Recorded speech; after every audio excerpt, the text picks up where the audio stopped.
Hey, it's Drybear. Yesterday I put out a full list going over all of the base calculations and stats for every weapon in the First Descendant. So that has given us the foundation that we need to start going through all the individual weapons and seeing how to bring out their best based on what their base stats are, where their modifiers scale the most, and what you should be looking for. And today I've chosen to talk about the Thunder Cage, which is an ultimate level submachine gun, which it has an awesome passive for mobbing. It does explosions of electric every time you kill a target. It's also the ultimate weapon that you get for free as part of the story. The story campaign actually makes you craft one version of the Thunder Cage. So today we're going to talk about the best way to build your Thunder Cage. This is the one sheet for the Thunder Cage, and I'll put this down below in the description, also in the comments as well, if you wanted to use this as a reference. And just like my past First Descendant guides, I put a stat weighting down as well as a relative benchmark for the items that you need for this. So this is a fully maxed out build for Thunder Cage, but there's a couple things you need to understand about how the module system works, how the catalyst system works, and how the scaling works as well to get full value out of this. Now, I suspect I'll have to go over this with every single weapon guide because I think there's a lot of confusion right now on how this system works. The way this works is when you have a weapon, you will have a module maximum capacity for that weapon, which is essentially your loadout. Every single one of these modules that you put down on the weapon will have a capacity cost to it, and you can only put enough of that cost on it to actually allow you to increase that cost up to maximum. You can't over increase the cap max by adding too many of these items that are on there as well. But there's other restrictions on top of this too. If you look at the bottom of the module, it'll tell you the module's group.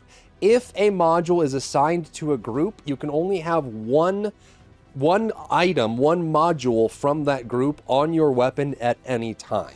So this prevents you from stacking like 10 fire rate weapons and making your weapon literally break and look really funky, right? It's because every fire rate increase module in the game belongs to the fire rate group. You can see that down at the bottom of the module. So if we try to do another fire rate module that is in the same group, it'll say, sorry, even though this is a different module, you can't have duplicates of modules in the same group.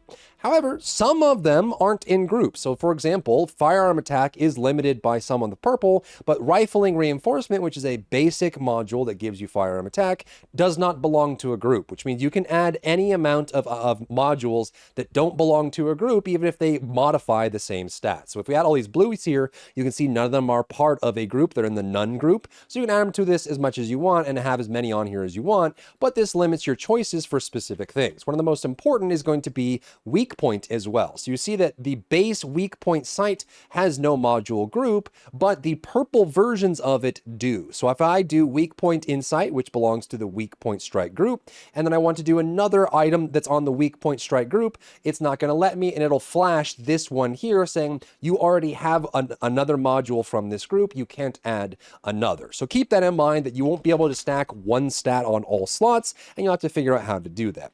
The second topic when it comes to building your weapon as well is going to be the module upgrade, the capacity increase. So once you have this, you will have to do energy activators to increase capacity up, and you'll also be able to assign module slot types. When you assign the module slot types to a specific area, if you match the the socket type, it will actually cut the value or the cost of that capacity in half. So for example, you can see that this slot is set to malachite. If we take an item that is malachite type, which is rifling reinforcement, this base level mod only costs 6. If I put it in here and match the slot, it costs 3 instead.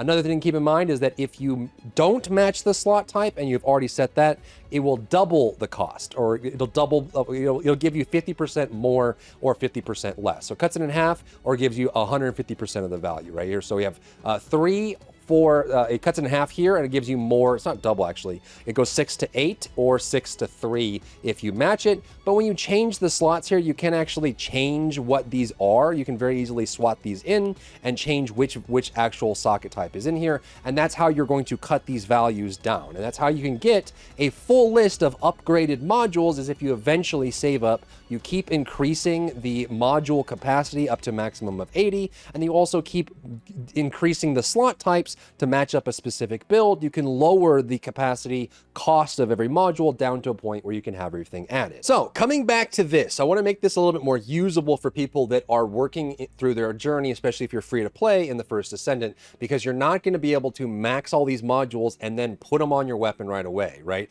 Depending on your mastery level and also how far into the game you've progressed, you may only be able to have a couple of these modules on here, or maybe you can get close to having all of them, but none of them will be upgraded, because as you enhance most modules in the game, their cost goes up. You can see that I have aiming here on this list. It's cost 16 because it's fully upgraded. Electrical gun barrel is not upgraded, so it only costs 6. So to upgrade all of these to max and then equip them all, you would have to essentially put the catalyst on every single slot except for one. So you'd have to be like 9 catalysts on the Thunder Cage in order to max all of these and put them all in the weapon. So it's important, I think, for people that are going on their journey to figure out what is the priority order. And so that's what I put on the sheet here. On the far left side, you'll see the Enhance and Catalyst priority. These are the ones that provide the best value and will be the most bang for your buck as you're increasing, spending the Kuiper and the gold to increase these, and also using your catalysts to reduce the cost of those slots. Action Reaction, this purple right here, is by far your most valuable because for Thunder Cage, it increases the most with Firearm Attack, because not only does Firearm Attack have a 1-to-1 scalar, there are 4 stats in the First Descendant that are 1-to-1 scalars. What I mean by this is the percentage that you're adding for that stat gets added wholesale. There's no extra calculations. If you add 30% Firearm Attack, it increases the DPS by 30%. There's no extra calculations, no limitation, and that's just because where that value is in the overall equation. But for some other stats like crit percent, crit damage, there's a lot more calculation that goes into it because it's not a 1-to-1 stat. There are 4 stats in the game that exist that are 1-to-1 transfer. That is going to be weak point damage is a global scalar. Any percent of weak point will be given true value to the damage output of that weapon. Same thing goes for firearm attack. Same thing goes for fire rate. And for shotguns, shell capacity is also a 1-to-1. So when you get the shell capacity up module on a shotgun that gives 30% more shell capacity, that will increase the DPS of that shotgun by exactly 30%. It is a 1-to-1 modifier. Every other stat modifier for weapons in the First Descendant are going to be calculated based on the weapon's weights, the weighted stats of that weapon based on how it's used, what the base stats are, how it's scaling, the passive it may have, all of that. So these are the Enhance and Catalyst priority based on the DPS contribution that these modules are going to have for the Thunder Cage. And keep in mind that this build is focusing on maximizing the mobbing potential of Thunder Cage, because if you were to make an SMG that focuses on bossing damage, Python is significantly better at single target damage. The draw for Thunder Cage is going to be the mobbing effect, the AoE explosion, and the fact that you can just clear down hordes and hordes of enemies with the explosion. Next, the other thing is, if you are, since Thunder Cage is a ultimate level weapon, you will get 4 random stats on the weapon itself. And so underneath the Enhance and Catalyst priority, I've included the stat priority for the Thunder Cage, which will give you a good sense of what you want to be rolling on the weapon and how you want to be prioritizing those stats. So it goes weak point, firearm attack, fire rate, crit damage, maximum rounds, reload speed, and crit percent in that order for Thunder Cage specifically. The crit percent base is so low that putting any points into it doesn't give you much value back. It's like sub 4% return on crit percent, but crit damage is pretty decent because when you do an explosion from the passive, it takes the last hit on the target and scales the explosion damage by that, which means weak point applies to the passive explosion for Thunder Cage. Firearm attack applies to it, and crit damage applies to it as well. But raising the crit percent is an opportunity cost you don't really want to pay. So it's nice when it crits, but you don't want to try and make it crit more. You just want to make those crits bigger so the explosion works, because there's not really much of a payoff otherwise. Now let's go through a couple demonstrations to talk about the choices for the other modules you see on there, because you'll see electric attack increase. We have electric enhancement as well. There's a bunch of things to know about how Thunder Cage works, and you can jump into the training room, the laboratory, to see this all for yourself. But again, weak point is super valuable. Firearm attack is super valuable because they will scale not only the damage of the weapon, but they will also scale the explosion that happens when you kill targets targets using the weapon. So if you kill the target, the proc that comes off of that AoE gets scaled by firearm attack in non-equal, by the way. So if we go and we look at the Thunder Cage, you can see that the unique ability scales more than 100% off firearm attack. So that's why firearm attack is so incredibly good for this weapon. Not only does it make it easier to kill the target up front, but it also makes the explosion that follows up afterwards much, much bigger, and evaluation much higher than 1-to-1 because it's over 100% conversion. Next, as we mentioned, it does scale off of weak point as well. So anytime you can hit in the head and get that explosion, it's going to be super useful. So whether you're shooting an elite, which you probably shouldn't with Thunder Cage, there's better options for single target, but you can if it's your best weapon. But if you can weak point with the explosion, that will increase the damage of the explosion. So headshots, any of the mobs that have the belly weak point or the chest weak point, those can be super useful in making your Thunder Cage explosion much, much better. Also, this one's super awkward as well, but the explosion that comes out when it procs, it counts as electric damage, but not for electric augment. It's not going to trigger electrocution. It's not going to trigger status. However, the electric attack scaler does apply to the explosion. So it's kind of like this weird modifier. It counts as electric, but not for electrocution's sake. You also notice there's a couple, what they call in design curse kiss or plus minus positive negative effects. Most of these are really, really good, and for the Thunder Cage is no exception. But I want to talk about some of the downsides you're going to see with this and how they calculate into it. The first one to talk about is concentration priority.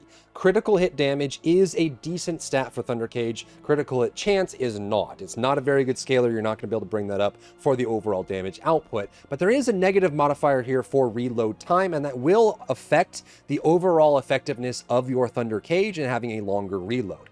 However, and this is important for this weapon specifically, if you've played any competitive game, you know there's such a thing as animation canceling. So there's a total reload time for the weapon. When I start the reload, you'll see that bar go by. However, the ammo doesn't appear on the weapon at the very end of that bar. The ammo appears, for Thunder Cage specifically, about halfway across that bar. So you can interrupt the reload at about halfway across the Thunder Cage, and you'll still have the ammo. The best way to interrupt the reload is either to roll forward, like just roll with your control on PC. You can also punch if you want to by doing the melee, and you can also use like an ability or a grapple to get out of it. But I think the best option, just because it's the most consistent, is going to be interrupting the reload at halfway. So once you get to about halfway across that bar, you'll notice that I still get my full ammo clip coming off of that. So even though we get the big negative from the reload time and we get a bunch of crit damage for it, it is worth it because we can always interrupt a slow reload by just rolling or punching or using an ability or grappling to stop it. Next, let's talk about action and reaction, which is going to be your best mod for this weapon. Keep in mind that when this is maxed out, you're going to get 61 firearm attack for a general weapon, and you'll get minus 20% recoil. This is a pretty significant difference in the amount of recoil that it adds to the weapon, and you're also going to get an accuracy loss for one of the other ones as well. So let's talk about both of those together. So it will mean that not only are you going to be able, you'll have more recoil going up, which will make it harder to hit, which realistically will make your overall damage go down for the average person who isn't, paying attention to that. And the accuracy will also make the bloom on the weapon bigger as well. So you notice that your reticle is a little bit larger when you have lower accuracy, which means that you're going to miss more from a distance. However, keep in mind, again, we've kind of accounted for that. If you look at the weapon itself of Thunder Cage, the effective range on this weapon is actually at 23 meters. So you can see here on this drop-off chart, at 23 meters, you start losing effectiveness on damage, and that goes down to an effectiveness of 30% of your damage. If each one of these boxes is 10 meters, that means that you have two blocks of these, 23 meters or so, just over that, before you start losing massive amounts of your damage output. So if you want to know the effective range of Thunder Cage, your most effective range, if your enemy is standing, like if we talk about like just standing right there on that, your effective range for this is going to be about this far away. You don't really want to be any more distant away from them when you're using Thunder Cage. And at this distance, 20% increase in recoil or minus 20% accuracy, realistically for most players should make almost no difference in the overall effectiveness of the weapon. You should be able to hit every single shot from this distance if you're using the correct effective range. Keep in mind, as soon as you cross that 20 meters, you're going to 30 or 35, you lose a ridiculous amount of damage. So you want to be from this spot to that spot, like about this far away at most, if not closer for the Thunder Cage, and you just want to be looking for those weak point shots, trying to get those big explosions, and mobbing with it as easily as possible. Next, let's talk about the combination of electric gun barrel, electric enhancement, and electric conductor. You're not really needed to use an electric build with this weapon, but there are some properties about it that make it make sense. Again, the explosion that triggers as the passive for the ultimate Thunder Cage does count as electric damage, which means the 80% increase electric gun barrel, electric attack increase will also scale the explosion by the same amount, which is super useful, and that's where you're gonna get your big AoE mobbing effect from the electric gun barrel. And on top of that, because firearm attack is so valuable, we like running electric conductor, which will allow you to increase your firearm attack when you're hitting a target that does have electrocution on them, and that's where we put electric enhancement in here. Electric enhancement adds an electric bonus damage to it as a portion of your firearm attack, and once again, you're double dipping here because electric gun barrel will not only increase the explosion damage, but will also increase the bonus damage of electric enhancement as well. So you're increasing the passive, and you're increasing the bonus electric damage, which is also giving you more firearm attack with the electric conductor, because if you're hitting a target that's electrocuted, you'll be able to get that there. Other options, you could run the ultimate mod instead of this one for firearm attack to spread electrocution, but I think this is going to be a DPS loss when compared to this setup here. And I think that covers it for the single weapon highlight for Thunder Cage. You have your priority, you have your process for stat weighting, you have your modules, and you can choose based on the value that they give back to you, which ones you want to upgrade first and how much effort you want to put into upgrading them, and also how far you want to go in catalyzing the weapon, creating duplicates of it to increase the passive. By the way, leveling up the passive does have a lot of value because it increases the proc rate, so you can get even more explosions and get even closer to the highest value, or even 100% at the full upgrade, I believe. So you can always be proccing the explosion, and you can essentially have the Thunder Cage become a mini bunny that's able to be used from range. So let me know what weapon I should cover next down below in the comments. If you found value in today's video, leave a like down below, leave a comment for the algorithm to help this video get seen by more people, and don't forget to check out my other channels for other content and other stuff and other things.